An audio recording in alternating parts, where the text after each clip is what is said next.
दोस्तों, 10 साल पहले नीरज और निशा ने अपने प्यार को हमेशा के लिए अलविदा कह दिया था।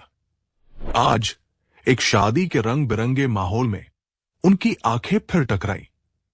लेकिन इस मुलाकात में कुछ अनकहा राज छिपा था। एक राज जो उनके दिलों को सालों से कुरेद रहा था। क्या यह सिर्फ संयोग था या नियति का कोई खेल? आखिर क्या था वो सच जो दोनों को फिर से एक दूसरे के करीब ले आया? दोस्तों, इस रहस्य को जानने के लिए वीडियो के अंत तक बने रहें। दोस्तों, शादी का माहौल था। चारों तरफ रोशनी की चमक, मेहमानों की हंसी और मंगल गीतों की मधुर धुन। लेकिन नीरज का दिल कहीं और था। वो एक कोने में खड़ा अपने पुराने दोस्त रमेश की बेटी की शादी की रस्मों को देख रहा था। तभी उसकी नजर एक परिचित चेहरे पर रुकी। वो थी निशा, वही निशा जिसके साथ उसने 7 साल का लंबा वक्त गुजारा था। वही निशा जिसकी हंसी कभी उसके दिल को सुकून देती थी और जिसके आंसुओं ने उसे रातों तक जगाए रखा था। निशा एक कुर्सी पर अकेली बैठी थी। उसका चेहरा अब पहले जैसा नहीं था। पहले जहां उसकी आंखों में शरारत और चेहरे पर गुलाबी रंग हुआ करता था, वहां अब एक थकान सी छाई थी। उसके गाल पिचके हुए थे और शरीर इतना दुबला हो गया था कि नीरज को एक पल को यकीन ही नहीं हुआ। क्या ये वही निशा है? उसने अपने मन में सवाल किया। उसका दिल धड़कने लगा। 10 साल बाद वो उसे देख रहा था। क्या वो बात करना चाहेगी? क्या उसे भी वही दर्द महसूस हो रहा होगा जो नीरज के सीने में उमड़ रहा था? निशा ने नीरज को अपनी ओर आते देखा। उसकी सांसें जैसे रुक सी गई। उसने नजरें दूसरी ओर कर ली, जैसे उसे देखना ही नहीं चाहती। लेकिन सच तो यह था कि उसका मन भी अतीत की में भटक रहा था। वह दिन जब नीरज और वो एक दूसरे के बिना अधूरे थे। वो रातें जब दोनों चांद की रोशनी में घंटों बातें करते थे। और फिर वो झगड़े जो उनकी छोटी सी दुनिया को तहस नहस कर गए। नीरज ने हिम्मत जुटाई और निशा के पास वाली कुर्सी पर बैठ गया। दोनों के बीच एक अजीब सी खामोशी थी। न कोई शब्द, न कोई मुस्कान, बस एक दूसरे को अनदेखा करने की कोशिश। लेकिन कितनी देर तक कोई अपने दिल की बात को दबा सकता है? आखिरकार नीरज ने ही चुप्पी तोड़ी। कैसी हो, निशा? उसकी आवाज में एक हल्की सी कांप थी, जैसे वो डर रहा हो कि जवाब क्या आएगा। निशा ने एक पल को उसकी ओर देखा, फिर नजरें फेरते हुए बोली, मजे में हूं। दूसरी शादी को 9 साल हो गए, 2 बच्चे भी हैं। उसकी आवाज में एक बनावटी अकड़ थी, जैसे वो नीरज को दिखाना चाहती थी कि वो बिना उसके भी खुश है। नीरज ने गौर से निशा का चेहरा देखा।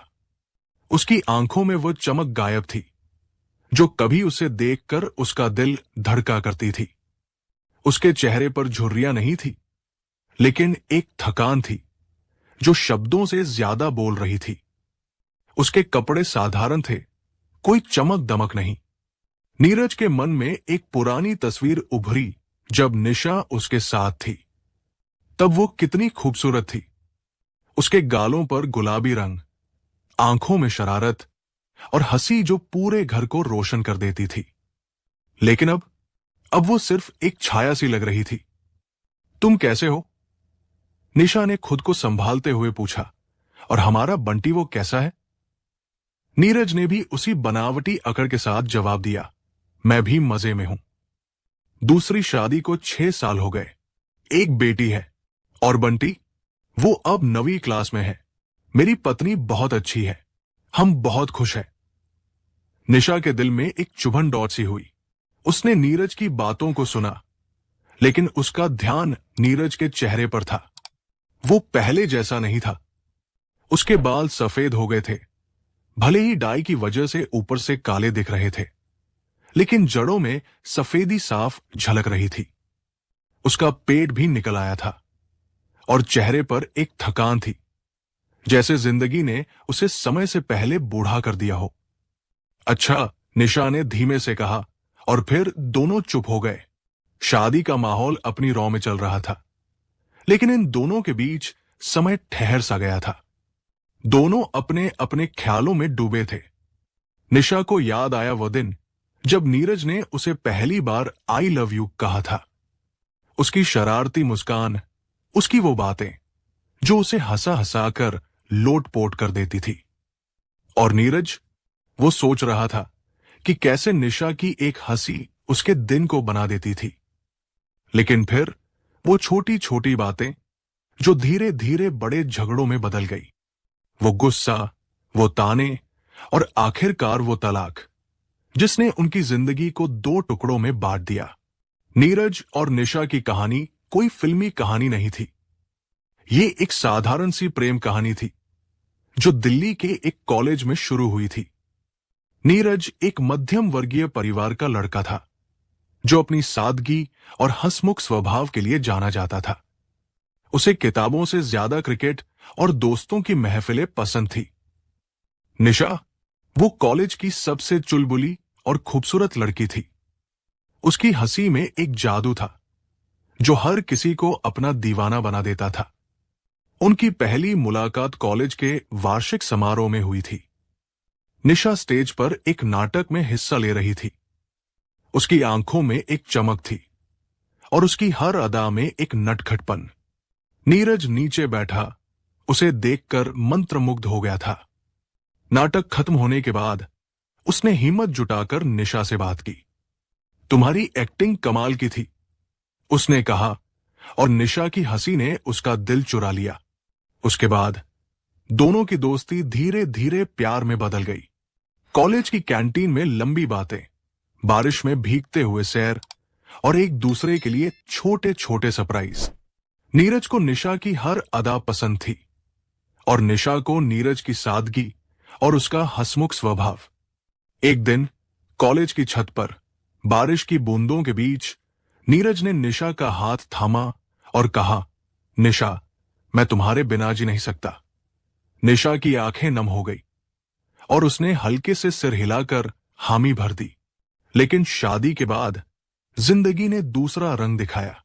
नीरज की नौकरी की व्यस्तता, घर की जिम्मेदारियां और निशा की अपनी ख्वाहिशें, सब कुछ मिलकर उनके बीच दरार पैदा करने लगा। छोटी छोटी बातें झगड़ों में बदलने लगी। निशा को नीरज का देर से घर आना पसंद नहीं था और नीरज को निशा की शिकायतें। फिर एक दिन बात इतनी बढ़ गई कि दोनों ने अलग होने का फैसला कर लिया। उस वक्त निशा को लगा था कि वो नीरज के बिना बेहतर जिंदगी जी सकती है। नीरज को भी यही लगा था। लेकिन आज 10 साल बाद दोनों को एहसास हो रहा था कि शायद वे गलत थे। शादी का समारोह खत्म होने को था। मेहमान अपने अपने घरों की ओर जाने की तैयारी कर रहे थे। नीरज और निशा दिन भर एक दूसरे के आसपास रहे, लेकिन बातें ज्यादा नहीं हो पाई।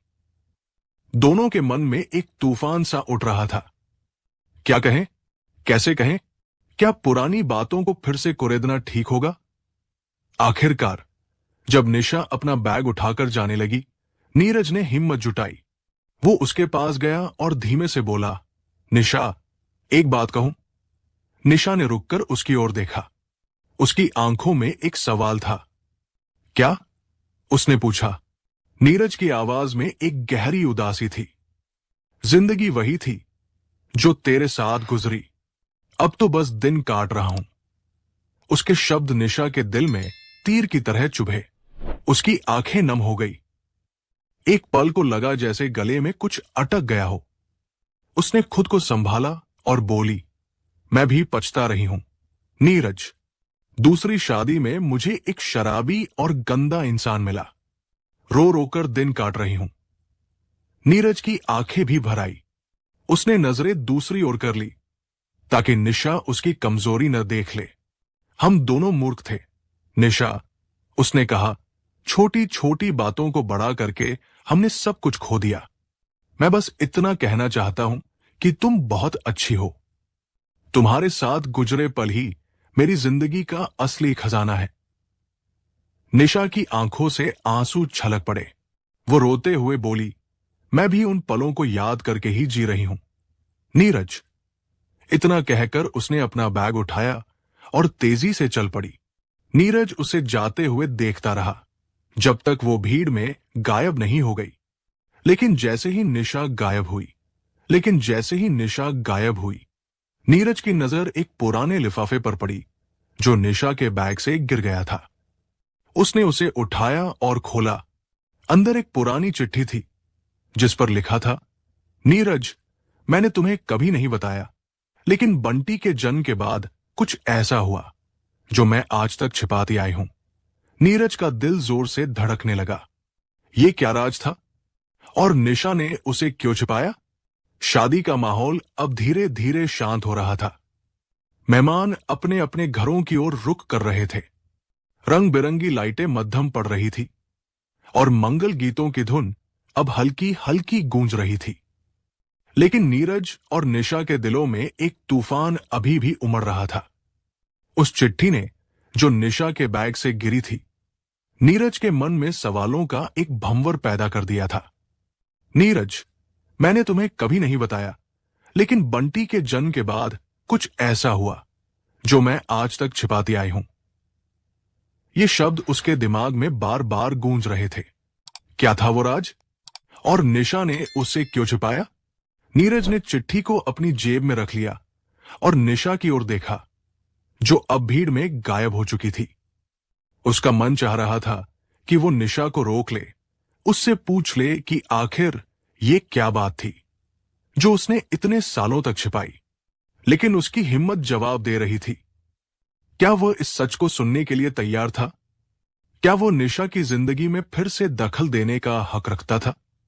वो धीरे धीरे शादी के पंडाल से बाहर निकला, लेकिन उसका मन अभी भी उसी कुर्सी के पास अटका हुआ था जहां वो और निशा कुछ देर पहले बैठे थे। उसने चिट्ठी को फिर से निकाला और उसे ध्यान से पढ़ने की कोशिश की। कागज पुराना हो चुका था, किनारे फटे हुए थे और स्याही कुछ जगहों पर धुंधली पड़ गई थी। लेकिन उसमें लिखी हर पंक्ति नीरज के दिल को चीर रही थी। नीरज, चिट्ठी में लिखा था, जब बंटी पैदा हुआ तो मेरे लिए वो सबसे खुशी का पल था, लेकिन उस वक्त मेरे मन में एक डर भी था। मैंने तुमसे कभी नहीं कहा, लेकिन बंटी के जन्म के बाद डॉक्टर ने मुझे बताया कि मेरी सेहत ठीक नहीं है। एक ऐसी बीमारी जो धीरे धीरे मुझे कमजोर कर रही थी। मैं नहीं चाहती थी कि तुम मेरे लिए तरस खाओ या मेरी बीमारी की वजह से हमारी जिंदगी पर बोझ पड़े। इसलिए मैंने तुमसे झगड़े शुरू किए। मैं चाहती थी कि तुम मुझे छोड़ दो ताकि तुम और बंटी एक बेहतर जिंदगी जी सको। मैंने तुमसे तलाक मांगा क्योंकि मैं नहीं चाहती थी कि तुम मेरे आखिरी दिन देखो। मैं चाहती थी कि तुम मुझे उस निशा के रूप में याद रखो जो हमेशा हंसती थी, जो तुम्हारे साथ सपने बुनती थी। नीरज की आंखें नम हो गई, उसका गला रुंध गया। उसने चिट्ठी को सीने से लगा लिया, जैसे वो निशा को ही गले लगाना चाहता हो। उसकी आंखों के सामने वो सारी रातें घूम गई जब निशा उससे बेवजह झगड़ती थी। वो ताने, वो गुस्सा, वो दूरियां, सब कुछ अब समझ में आ रहा था। निशा ने उसे बचाने के लिए खुद को दुख में डुबो दिया था। लेकिन क्या अभी वक्त था? क्या निशा अभी वैसी ही थी या उसकी बीमारी ने उसे और कमजोर कर दिया था? नीरज ने बिना देर किए अपने दोस्त रमेश को फोन लगाया। रमेश, निशा कहाँ रहती है? मुझे उसका पता चाहिए अभी। उसकी आवाज में एक बेचैनी थी जो रमेश ने तुरंत भांप ली। नीरज, क्या बात है? तुम ठीक तो हो? रमेश ने चिंता से पूछा। बस बता रमेश, मुझे उससे मिलना है। नीरज की आवाज में एक अजीब सी हड़बड़ी थी। रमेश ने निशा का पता दिया। वो दिल्ली के एक पुराने मोहल्ले में रहती थी जहां छोटे छोटे घर थी। नीरज ने अपनी गाड़ी निकाली और तेजी से उस ओर चल पड़ा। रास्ते भर उसका मन बेचैन था। क्या निशा अब भी उसे देखना चाहेगी? क्या वो उसे माफ कर पाएगा कि उसने इतने सालों तक इस सच को छिपाया? जब वो निशा के घर पहुंचा तो रात के 11 बज चुके थे। घर पुराना था, दीवारों पर पपड़ी उतर रही थी और दरवाजे पर एक टूटी सी नेम प्लेट थी जिस पर लिखा था निशा शर्मा। नीरज ने दरवाजा खटखटाया। कुछ देर तक कोई जवाब नहीं आया। उसने फिर से खटखटाया, इस बार थोड़ा जोर से। दरवाजा खुला। सामने निशा खड़ी थी। उसकी आंखें लाल थी, जैसे वो रो रही हो। नीरज, तुम यहां क्या कर रहे हो? उसकी आवाज में हैरानी थी, लेकिन कहीं न कहीं एक राहत भी। नीरज ने चिट्ठी को उसकी ओर बढ़ाया। ये क्या है निशा? तुमने मुझे क्यों नहीं बताया? तुमने मुझे क्यों अंधेरे में रखा? उसकी आवाज में गुस्सा, दुख और प्यार का मिश्रण था। निशा ने चिट्ठी को देखा और उसका चेहरा सफेद पड़ गया। तुम्हें ये कहां मिली? उसने कांपते हुए पूछा। तुम्हारे बैग से गिरी थी। निशा, तुमने ये सब क्यों किया? तुमने मुझे क्यों नहीं बताया कि तुम बीमार थी? मैं तुम्हारे साथ होता, तुम्हें अकेले नहीं छोड़ता। नीरज की आंखों में आंसू थे और उसकी आवाज में एक टूटन थी। निशा ने दीवार का सहारा लिया और धीरे से बोली, मैं नहीं चाहती थी कि तुम मेरी हालत देखो नीरज। मैं नहीं चाहती थी कि बंटी अपनी मां को बिस्तर पर पड़ा देखे। मैं चाहती थी कि तुम दोनों खुश रहो। इसलिए मैंने तुमसे झगड़े किए, मैंने तुम्हें दूर किया, लेकिन तुमने मुझे दुख दिया निशा। नीरज ने लगभग चीखते हुए कहा, क्या तुम्हें नहीं लगा कि मैं तुम्हारे बिना अधूरा रहूंगा? क्या तुम्हें नहीं लगा कि बंटी को अपनी मां की जरूरत थी? निशा की आंखों से आंसू बहने लगे। मुझे लगा था कि मैं सही कर रही हूं, लेकिन जब मैंने दूसरी शादी की तो मुझे एहसास हुआ कि मैंने कितनी बड़ी गलती की। मेरा पति वो शराबी है नीरज। वो मुझे हर दिन ताने मारता है। मेरे बच्चे वो भी मेरी हालत देखकर दुखी रहते हैं। मैं हर दिन तुम्हें और बंटी को याद करती हूं। नीरज का दिल टूट रहा था। उसने निशा का हाथ पकड़ा और कहा, निशा, तुम अब भी मेरे लिए वही हो। तुम्हारी वो हंसी, वो बातें, वो प्यार सब मेरे दिल में जिंदा है। मैंने भी दूसरी शादी की, लेकिन मेरी पत्नी को पता है कि मेरा दिल कहीं और है। मैं तुम्हें कभी नहीं भूल पाया। निशा ने अपना हाथ छुड़ाया और रोते हुए बोली, अब बहुत देर हो चुकी है नीरज। मेरी बीमारी अब आखिरी स्टेज पर है। मेरे पास ज्यादा वक्त नहीं है। मैं बस चाहती हूं कि बंटी खुश रहे। तुम उसका ख्याल रखना। नीरज स्तब्ध रह गया। नहीं निशा, ऐसा मत कहो। हम तुम्हारा इलाज करवाएंगे। मैं तुम्हें अकेले नहीं छोड़ूंगा। उसकी आवाज में एक हताशा थी, जैसे वो समय को रोक लेना चाहता हो। निशा ने हल्के से मुस्कुराया। तुम वही नीरज हो जो हर मुश्किल में मेरे साथ खड़ा रहता था। लेकिन अब वक्त नहीं है। मैं बस चाहती हूं कि तुम मुझे माफ कर दो और बंटी को बता देना कि उसकी मां उससे बहुत प्यार करती थी। नीरज ने निशा को गले से लगा लिया। दोनों के आंसू एक दूसरे में मिल रहे थे। उस रात उन्होंने घंटों बातें की। निशा ने बताया कि कैसे उसने अपनी बीमारी को छिपाया, कैसे उसने तलाक के बाद अकेले जिंदगी जी। नीरज ने बताया कि कैसे वो हर रात निशा को याद करता था, कैसे बंटी उसकी मां की बातें करता था। अगले कुछ महीनों में नीरज ने निशा का ख्याल रखा। उसने अपने परिवार को बताया कि वो निशा की मदद करना चाहता है। उसकी दूसरी पत्नी, जो एक समझदार और दयालु महिला थी, ने उसका साथ दिया। नीरज ने निशा को दिल्ली के सबसे अच्छे अस्पताल में भर्ती करवाया, लेकिन डॉक्टरों ने साफ कह दिया कि अब कुछ नहीं हो सकता। निशा के आखिरी दिन करीब आ रहे थे। एक दिन उसने नीरज और बंटी को अपने पास बुलाया। बंटी, जो अब 15 साल का हो चुका था, अपनी मां को देखकर रो रहा था। निशा ने उसका हाथ पकड़ा और कहा, बंटी, तुम मेरे लिए सबसे कीमती हो। हमेशा हंसते रहना और अपने पापा का ख्याल रखना। नीरज ने निशा का हाथ थामा और कहा, निशा, तुम मेरी जिंदगी का सबसे खूबसूरत हिस्सा थी। मैं तुम्हें हमेशा प्यार करूंगा। निशा ने आखिरी बार मुस्कुराया और धीरे से आंखें बंद कर ली। उस रात वो हमेशा के लिए चली गई। कहानी का अंत निशा की मृत्यु के बाद नीरज और बंटी ने उसकी यादों को संजोया।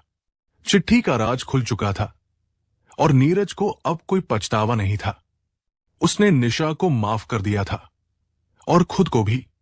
उसने बंटी को अपनी मां की पूरी कहानी सुनाई, उसके प्यार, उसकी कुर्बानी और उसकी हिम्मत की कहानी। नीरज ने अपनी जिंदगी बंटी और अपनी दूसरी बेटी के लिए समर्पित कर दी। हर साल वो और बंटी निशा की याद में एक छोटा सा पौधा लगाते थे। तो दोस्तों, आपको ये कहानी कैसी लगी? हमें कमेंट में जरूर बताएं। और अगर आपको ये कहानी पसंद आई तो हमारे वीडियो को लाइक करें, शेयर करें और हमारे चैनल को सब्सक्राइब करना ना भूलें, क्योंकि आपके सपोर्ट से हमें और भी बेहतरीन कहानियां लाने की प्रेरणा मिलती है। तब तक के लिए जय हिंद।